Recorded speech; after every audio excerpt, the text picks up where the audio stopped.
मुझे उम्मीद थी कि आएंगे जरूर।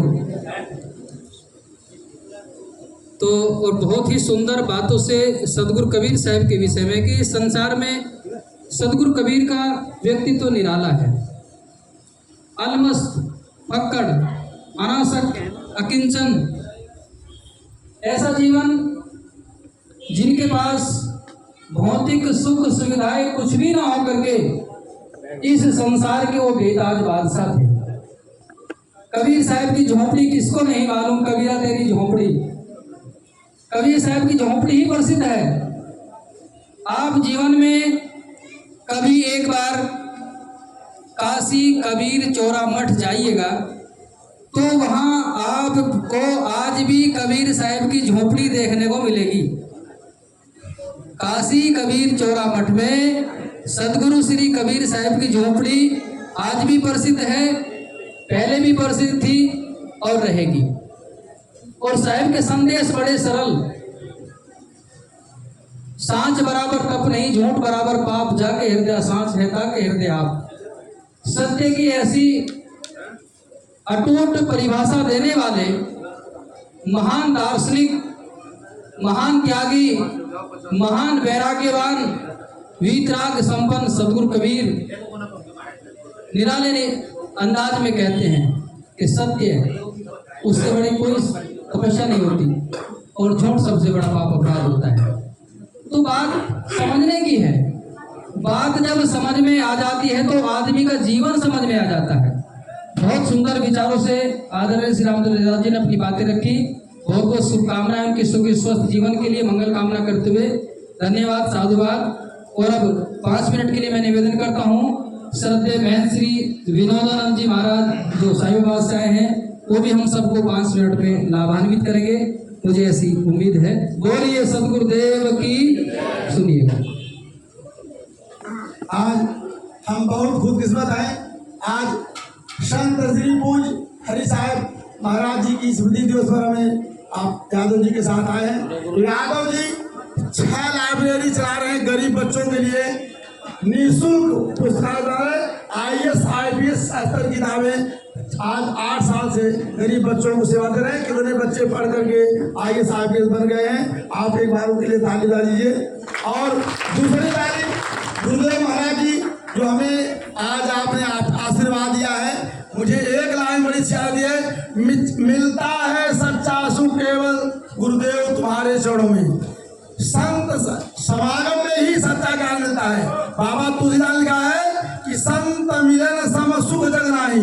ये जो माल कोठी अटारी पैसा इससे सुख नहीं मिलता है। आप जैसे संतों के चरणों में जो ज्ञान मिलता है, ज्ञान से ही जो है ध्यान होता है और ध्यान से जो है वैराग्य होता है और वैराग्य से मोक्ष होता है। ये कड़ी है। तो आप जैसे संत महात्माओं के चरणों में ही सुख मिलता है। सुख घर में बैठे नहीं मिलता है। आज यहाँ जो हमारी माताएं बने, मुकेश जी इतना बढ़िया सुनाया और ताक पूरा लेकर के मुझे बड़ा अच्छा लगा। जो मैं चित्र में देखा था आज मीराबाई दिख रही है। तो बेटियां बहनें आगे बढ़ती हैं। मैं ज़्यादा समय नहीं लूँगा, 2 मिनट में मैं सुनाता हूँ बस जो है कबीर जी का, जो मैं बहुत बचपन में गाया करता था। और एक कबीरदास ने कहा कि जिनको अहंकार होता है, हमारी शरीर 5 तत्व से बनी है, शरीर ही हमारी नहीं कर्जे से बनी है। और सांस निकलते जैसे मुखाग्नि लगती है, 5 लोग अपना कर्जा वापस लेते हैं। क्षिति जल पाओ गगन से मिला। कहा कबीर गर्भियों ऊंचे देखी आवाज, काल पर लोटड़ा ऊपर जामे घास। बड़ी बड़ी अट्टालिकाएं ऊपर से नीचे आ जाती है, उस पर खास जम जाती है। इसलिए हमें जो भी यादव सर ने कहा है, अहंकार नहीं करना चाहिए। सब प्रभु की देन है। और मैं जो सुना रहा हूँ, जो गुरु जी का आदेश है, निर्गुण है कबीर जी का। लूटल हो कौनो ठगवई नगरिया, लूटल हो कौनो ठगवई नगरिया, ठगवई नगरिया भैया, ठगवई नगरिया, लूटल हो कौनो ठगवई नगरिया। आय अमराज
ये तो गुरुदेव की कृपा है, आपका प्यार भी है। आप महाराज जी का अपना प्यार है, आप लोग परिवार के सहित आए हैं। जब लक्ष्मी जी अकेले जाती हैं, जहाँ उनका नाश्ता पानी सही नहीं हुआ तो निकल जाती हैं, और जब विष्णु भगवान के साथ जाती है, जब तक विष्णु भगवान इशारा नहीं करते लक्ष्मी जी उस घर में रहती है। हमारे आप काम करते थे, आज सारी लक्ष्मी घर छोड़ करके विष्णु भगवान को लेके आई है, चाहे जबरदस्ती लाई है और चाहे प्यार से लाई है और चाहे रसगुल्ला खिला लाई हो तो बोलो लक्ष्मी आ सकती है कि मैं अपनी बात करता हूँ कि प्यार कैसे होता है। प्यार के दिखावा है, प्यार नहीं आज है, प्यार के दिखावा है आज इस जमाने में, प्यार के दिखावा है आज इस जमाने में। अरे राज जाने क्या क्या है, राज जाने क्या क्या है, अरे कभी जी के मुस्कुराने में, राज जाने क्या क्या है, अरे कभी जी के मुस्कुराने में। पहले हंसते मिलते थे, असली दादा आते हंसते थे, आगे ऊपर बन जाइए महाराज जी आइए। और पहले हंसते मिलते थे, आज मिलके हंसते हैं। पहले हंस के मिलते थे, आज मिलके हंसते हैं। फर्क सिर्फ इतना है, अरे फर्क सिर्फ इतना है, पहले तो बचपन था अब तो जवानी है। प्यार करने वालों की अरे कथा पुरानी है, एक आंख काजल है, दूजे आंख पानी है। प्यार करने वालों की एक कथा पुरानी है। जय हरि साहब की। और बंदगी बंदगी वही है, बंदगी सुना रहा हूँ, बंदगी वही है सदा बसी जहाँ है, बंदगी वही है, अरे सदा बसी जहाँ है। और मिलता है आखिर वचन, मिलता है आखिर वचन, जहाँ गुरुदेव की कृपा है, गुरुदेव की कृपा है। बोले हरि साहब महाराज की। आज के पूर्ण तिथि पर मैं उनके चरणों में नमन करता हूँ, सभी भाइयों माताओं बहनों को नमन करता हूँ, गुरुदेव के चरणों में विशेष नमन करता हूँ। और हमारे कवि जी जो गाजियाबाद का आकर कहा रहे थे, आंसू कवि है, इनको नमन करता हूँ। आप सत रहे और प्रसन्न यही आशीर्वाद है। जय हिंद, जय जवान, जय कबीर राम। बोलिए सतगुरुदेव की जय। जयकारा तो सारे लगा देखो। बोलिए संत समाज की, मानव धर्म की, सतगुरु श्री हरि साहेब की। धन्यवाद। स्वामी जी अभी 5 मिनट रुकिएगा, 5 मिनट। अभी आप सुन रहे थे श्रद्धेय संत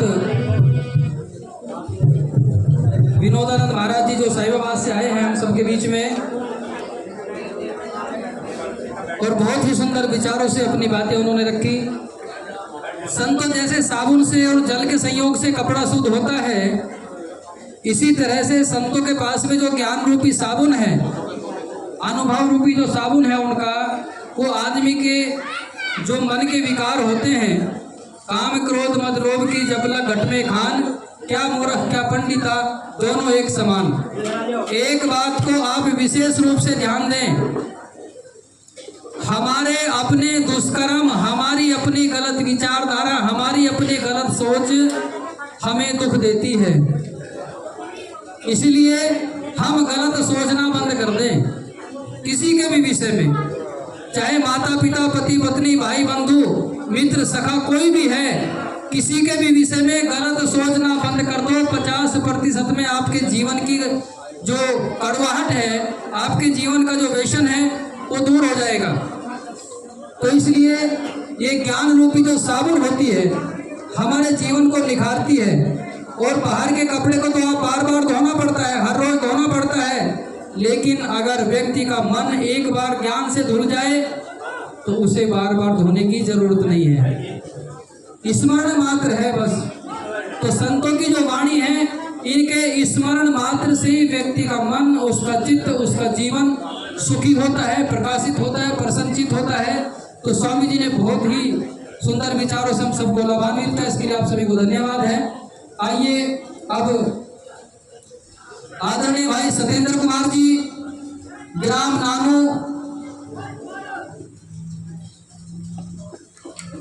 नानो फतेहपुर, जनपद मेरठ, उत्तर प्रदेश। ऑलरेडी नानो धोलड़ी रसूलपुर है, नानो फतेहपुर है। तो आदरणीय जी से निवेदन है, काफी प्रयासरत रहते हैं रात दिन समाज के लिए, और जो वो कार्य करते हैं समाज के लिए वो खुद ही बताएंगे क्या कार्य करते हैं। तो बोलिए सदगुरुदेव की। आइएगा।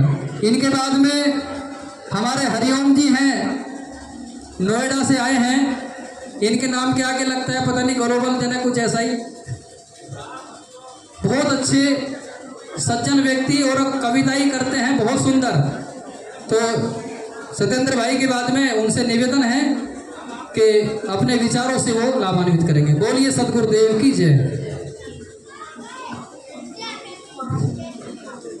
सर्वप्रथम मैं गद्दी पे विराजमान साधु संत समाज को कोटि कोटि नमन करता हूँ।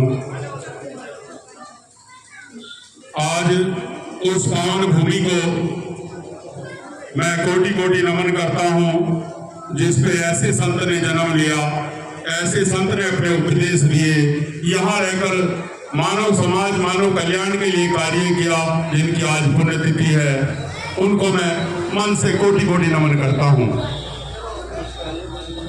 आज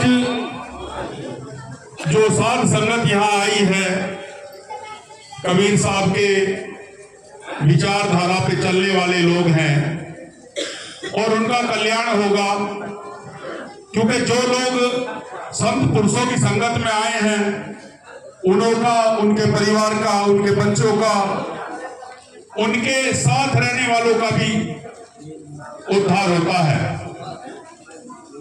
आज बड़ा ही दुख का विषय है कि कोई भी घर ऐसा नहीं है जिसमें 10 सदस्य हैं, 10 के 10 बीमार ना हो। चाहे बालों की समस्या हो, चाहे नाखून की समस्या हो, चाहे लीवर की हो, चाहे पेट की कोई भी समस्या हो, कोई घर ऐसा नहीं है जो बीमारी से मुक्त हो। और उसका मुख्य कारण है कि हम लोगों ने उन महापुरुषों की संगत छोड़ दी जो हमें खाना पीना, चलना, बोलना सब सिखाते थे। यही हमारे पतन का सबसे मुख्य कारण है। जैसे आज इस देश का अन्नदाता, जिसे अन्नदाता कहा जाता था, आज वो देख लो जहरदाता बन गया, और वो जहर खुद उसके घरों में विष के रूप में आ रहा है। जो पेस्टिसाइड वो धरती में लगा रहा है, सिस्टेमिक जहर, आज वो खुद खा रहा है। तो संतों की संगत करो, अच्छा पाओगे। 70% बॉडी पानी से बनी है।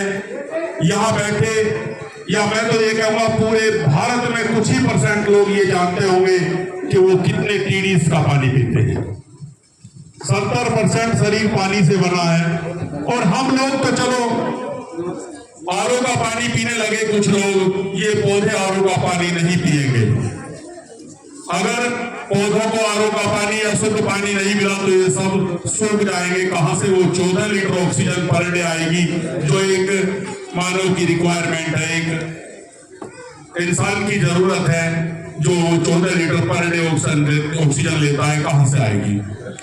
कबीर साहब ने आज से 900 वर्ष पहले कहा था कि रहीमन पानी राखिए, बिन पानी सब सून। तब तो पानी कुओं से भी ऐसे निकलता था कि लिया डोल भर लिया। तो कितने समय पहले की बात है। तो साथियों, संगत में काफी लोग आए हैं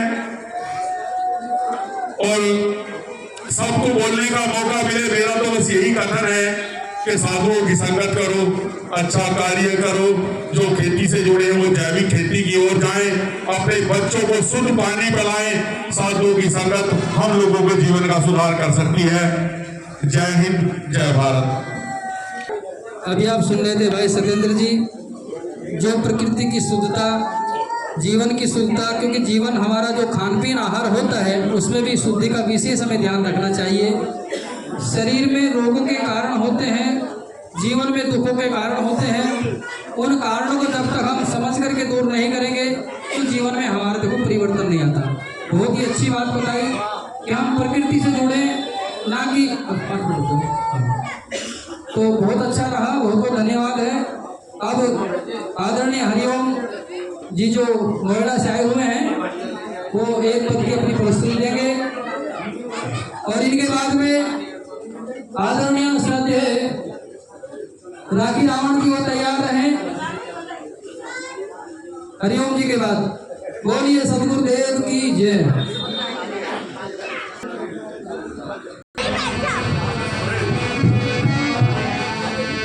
आसन पर बैठे समस्त गुरुओं को नमन करते हुए मेरे सम्मुख बैठी खुद राष्ट्रीय माताएं, बहनें, बुजुर्ग, नौजवान साथी सभी को नमो बुधाय, जय भीम साहिब।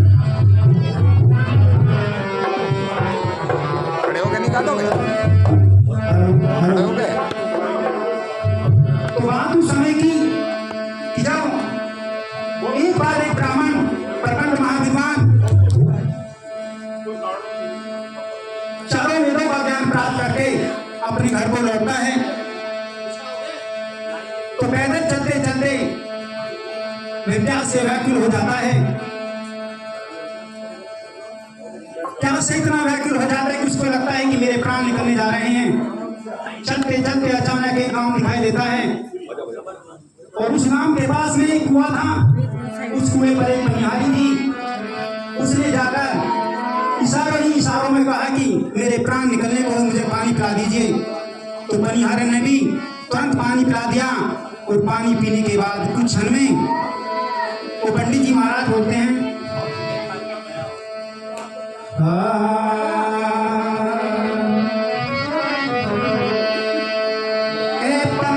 की बनिहारी पानी पीना, पनघट की बनिहारी पानी पीना, तूने जीवन मुझे फिर दिया है दिला, जिंदगी भर ना भूलूंगा एहसान ये, राहों में अब रे करम सामना। पंडित जी महाराज कहते हैं कि बनिहारी, आज तूने मुझे समय पर पानी पिलाकर मेरे प्राणों को बचा दिया। मैं जीवन भर आपके एहसान को नहीं भूलूंगा। मेरे लिए आप खुदा हो, भगवान हो।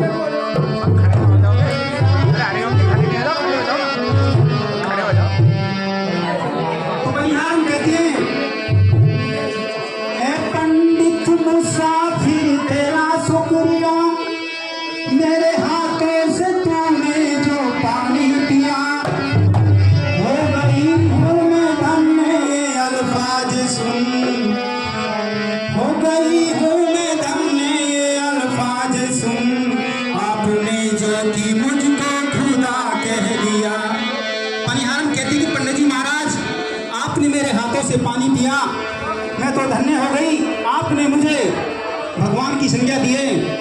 तो पंडित जी महाराज सोचते हैं, पानी पीने के बाद वो एकदम हरकत में आ जाते हैं और कहते हैं, माफ करना मुझे दुख है इस बात का, माफ करना मुझे दुख है इस बात का, पूछता हूँ ये कुआं है किस जाति का, चार वर्णों में से कौन सा तुम वर्ण, कृपा कर तो दे दो मेरी बात का।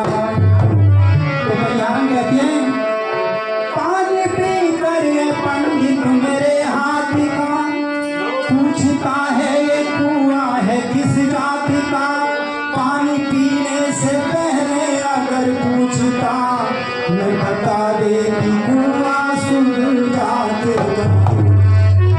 तो जैसे ही सुर का नाम लिया तो पंडित जी महाराज की पैरों की जमीन खिसक गई और कहने लगे,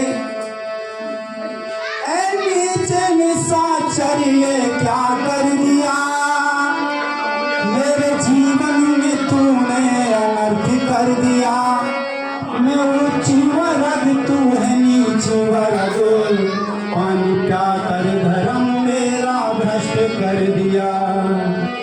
तो कन्यारन कहती है कि पंडित जी महाराज एक बात बताइए, आपके शास्त्रों के अनुसार कि ब्रह्मा ने से मुखमासीत बाहु रेखम करत पूरे तस्य यत वैश्य पद्म सुग्रजात, अर्थात हम सभी ब्रह्मा की संतान हैं। तो आपने हमको अलग कैसे समझ लिया? आपके पैरों से, हम भी तो आपके पैरों से बने आपके शास्त्रों के अनुसार, यानी इंसान इंसान होते हैं और आप इंसान में फर्क करते हो। तो संत रविदास जी कहते हैं, तो कन्यारन कहती है,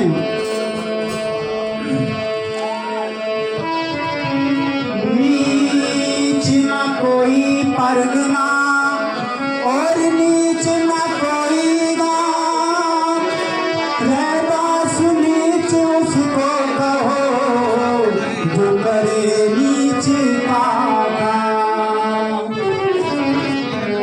तो कहती है पंडित ज्ञानी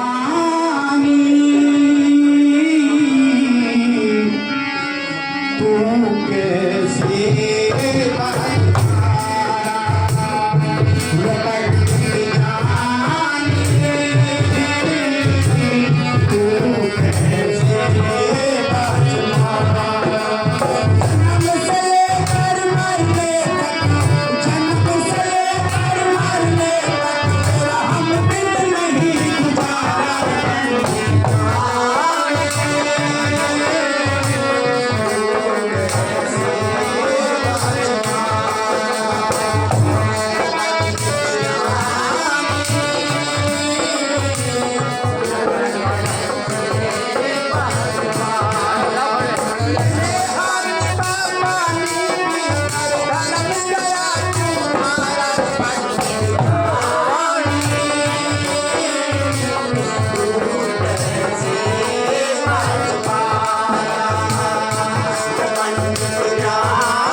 है